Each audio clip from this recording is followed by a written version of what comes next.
ये क्या? आज पूरी नगरी इतनी शांत क्यों है? मंदिर की घंटियां तो बज रही हैं, लेकिन वातावरण में कोई अजीब सी रिक्तता है, क्योंकि प्रभु जगन्नाथ जी आज अपने स्थान पर नहीं हैं। बहुत कम लोग जानते हैं कि एक समय ऐसा भी आया था जब स्वयं प्रभु जगन्नाथ ने पूरी धाम को छोड़ने का निर्णय लिया था। उस दिन प्रभु गर्भगृह में शांत बैठे थे। आंखों में करुणा थी, लेकिन मन अत्यंत व्याकुल था। लक्ष्मी जी ने धीरे से पूछा, प्रभु, आज आपके मुख पर इतनी उदासी क्यों है? तब प्रभु जगन्नाथ ने उत्तर दिया, देवी, मेरे भक्त बदल गए हैं। अब वे मुझे प्रेम से नहीं, भय से पूछते हैं। भक्ति में अहंकार आ गया है और करुणा कहीं खो गई है। प्रभु ने आगे कहा, मंदिरों में दान है, पर द्वार पर खड़ा गरीब भूखा है। नाम जप होता है, पर दिलों में प्रेम नहीं बचा। जहां प्रेम नहीं, वहां मैं नहीं रह सकता। इतना कहकर प्रभु जगन्नाथ अंतर्ध्यान हो गए। अगली सुबह जब मंगला आरती का समय आया तो मंदिर में कोहराम मच गया।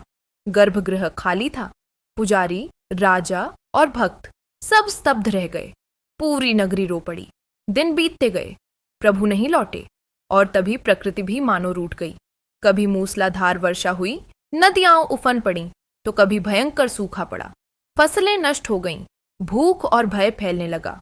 लोग मंदिर के बाहर खड़े होकर चिल्लाने लगे, हे प्रभु, वापस आ जाइए। लेकिन पुकार में केवल डर था, प्रेम नहीं। तभी एक दिन पूरी नगरी के बाहर एक छोटा सा बालक प्रकट हुआ।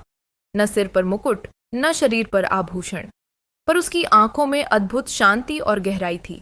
लोगों ने पूछा, तुम कौन हो? बालक मुस्कुराया और बोला, जिसे तुम ढूंढ रहे हो वह डर से नहीं आता। भगवान को प्रेम से पुकारा जाता है। अहंकार छोड़ो, एक दूसरे से प्रेम करो, भूखे को भोजन दो, तभी प्रभु लौटेंगे। यह कहकर वह बालक धीरे धीरे प्रकाश में विलीन हो गया। उस दिन लोगों की आंखें खुल गईं।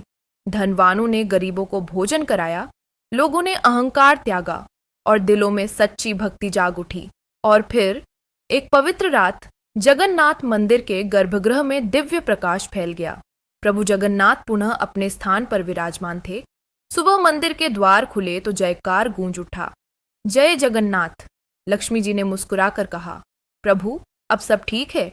जगन्नाथ जी बोले, हाँ देवी, अब यहाँ प्रेम है, और यही इस कथा का संदेश है। भगवान मंदिरों में नहीं, वह वहां रहते हैं जहां सच्चा, निर्मल और निष्कपट प्रेम होता है। जहां प्रेम है, वहीं जगन्नाथ हैं।